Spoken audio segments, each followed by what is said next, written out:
Sveiki, sveiki!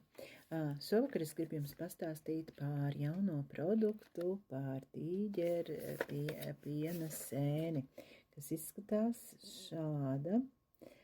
Vakar saņēmu šo produktiņu, un tātad šeit iekšā ir mums 30 paciņas par 2 grami viena paciņa.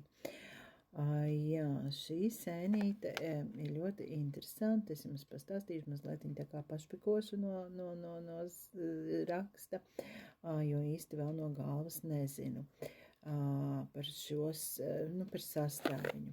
Zinu, ka šādu ir jālieto 2 reizes dienā pēc ēšanas. Lūk, un kam tad noder tīģeru piena sēne?